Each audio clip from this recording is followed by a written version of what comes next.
All right, so Trump wants Jones at the White House. That was the thumbnail. That is the headline. That is what's happening. It would be a blockbuster event. I think the whole world would come out. We're talking about Eric Trump, by the way, not the big man himself, not big Donald J. Trump. No, but he probably does. I mean, Jon Jones has to fight. He think he'll be on it? I mean, I think you're going to see. I feel like he has one left in him. As we know, the White House card is going down next year, okay, and it's going to be a phenomenal event. And as Eric Trump says in this video via the Full Send podcast, it's probably going to be one of the most watched sporting spectacles of all time. I think this could be one of the most tuned into sporting events ever. Like, you know, I'd love to see it push Super Bowl numbers, right? Jon Jones wants on. Trump wants Jones on it. Will he be on? We don't know. Dana said that, listen, you know, he's let him down before, and they only want people that are absolutely dependable. You know, I thought about him. I can't risk putting him in big positions in a big spot and have something go wrong. Which I get. You can't have people jumping on and jumping off a card like the White House. You can't have the president of the United States and the whole world watching and waiting for one of the most sensational fight cards of all time, which is what Dana's promised, by the way, and I'm sure it will be. It's the Sphere on steroids. I mean, it's going to be a one-of-one event. There'll be nothing like it ever again. Everyone's minds and imaginations are running wild. You've seen people all over the place putting out their dream White House card. And of course, for the most part, I guess Jon Jones kind of does have to be on it. Because, look, listen, he's one of, or if not, the greatest of all time. That conversation is done to death. Did he duck Tom Aspinall? That conversation is kind of done to death as well. However, he wants to come back and he wants to fight at the White House. Evans, Dana, bro, please, I'm training. I feel great. I'm healthy.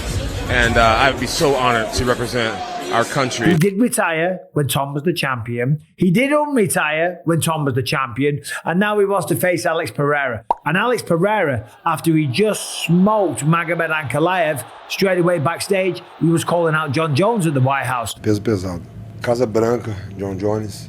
Jon Jones. Super luta. White House, Jon Jones, Alex Pereira. I have goosebumps right now. That's the biggest fight. And tell me, listen, this is a super fight of epic proportions. There's absolutely no better card or more fitting card than to put Alex Pereira versus Jon Jones on at the White House. Now, if I was running the promotion, and obviously I'm not, and I don't get a say, but if I was, I would say, all right, okay, I'll call you bluff. Jon Jones, you want to fight at the White House? Fair enough. Fight Tom Aspinall. Fight the guy that you were supposed to. Now, of course, he's got to fight Cyril Gane first. We know what happened a couple of weeks ago. We had the double eye poke. Tom said he couldn't continue. A lot of people are talking about Tom Aspinall right now. Listen, guys, relax, okay? The guy got double eye poked. I guess it doesn't help his case when the week after his teammate, Ante Delaya, goes out there, pokes Waldo Cortez Acosta in the eye in the first round, and then he carries on, and then he knocks him out. It's just a really bad circumstance and terrible timing. And if anyone wants to talk, well, then there you go. That just gave him more ammunition. However, back to what we were saying. If I'm running the UFC, I say, okay, sure enough. You want to fight? Fight Tom Aspinall or fight the winner of Tom versus Cyril Gane. Now, we know Jon Jones has fought and beat Cyril Gane before. Beat him very quickly in the very first round. Choked him out. He made it look very, very easy. And of course, Tom Aspinall was kind of having a tough time. It was a very, very competitive fight. Cyril was ahead on the scorecards, as we know. Cyril had done damage to Tom's face. And of course, as we know, Tom couldn't continue the fight. So does that give Jon Jones a little bit more confidence to come back and face Tom Aspinall? And is that even the fight that the UFC would make? To be fair, if we're talking about super fights, if we're talking about something that's really going to get the MMA world excited, then it would be Jon Jones versus Alex Pereira, right? Alex Pereira is one of the biggest stars. He came back in style and destroyed Magomed Ankalaev. The man's phenomenal. He's unbelievable. He's a two-weight division champion. What he's achieved in this sport is ridiculous. If he was to face Jon Jones and if he was to beat him, then I guess he would go on and fight for the third belt, and that'd be it. That'd be set in stone. Alex Pereira would, without a doubt, without a shadow of a doubt, be the greatest mixed martial artist to ever compete. Simple as that. There's no one that's fought for 3 belts or won 3 belts. Just the thought of that alone is crazy. I mean, it took me about, 26 fights in the UFC to even get 1 title shot. So they're not easy to come by.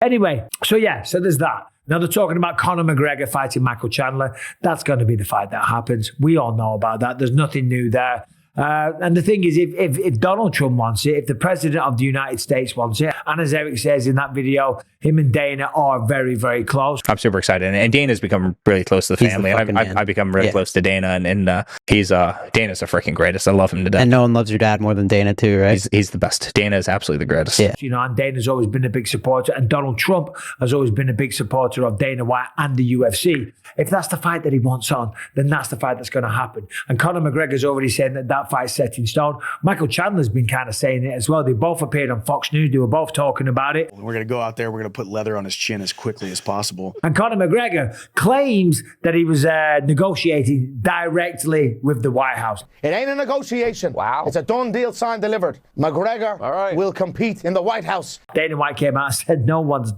negotiating any fights yet because they're not even thinking about that. They're still in the planning phase. Now, I did see that a lot of people were starting to take shots at the president of the United States because they're saying, oh, look at this. What an egomaniac. He's having it on his birthday. I think that's the perfect time because if they did have it on the 4th of July, then it kind of interrupts everyone's celebrations. You know, it'd be a little bit of a distraction. And if you're trying to maximize viewing figures, okay, don't do it on the 4th of July. There's parties going on all over the place. It is a massive celebration. The beaches are packed. It's the middle of summer. People are having a good time. They're out there. They're at parades.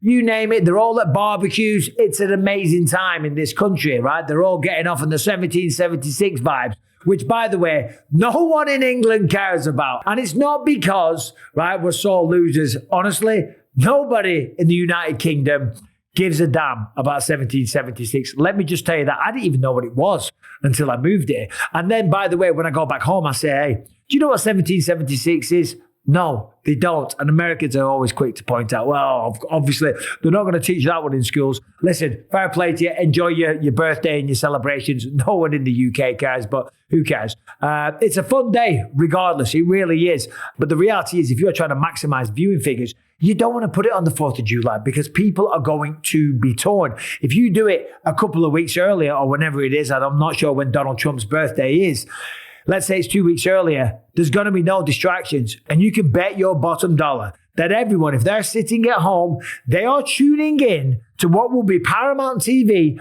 and watching the UFC event at the White House. I mean, talk about history in the making. It is crazy.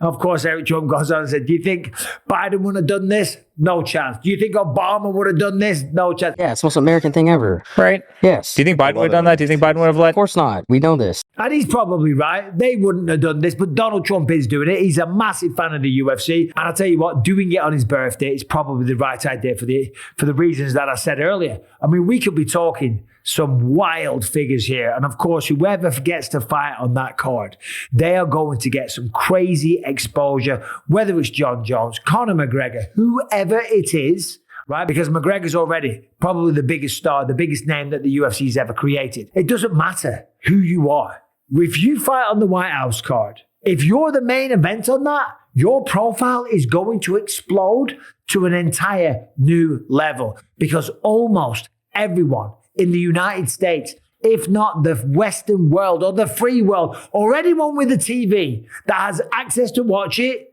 you're going to tune in and watch that because this will be one of the most unforgettable sporting experiences of the 21st century.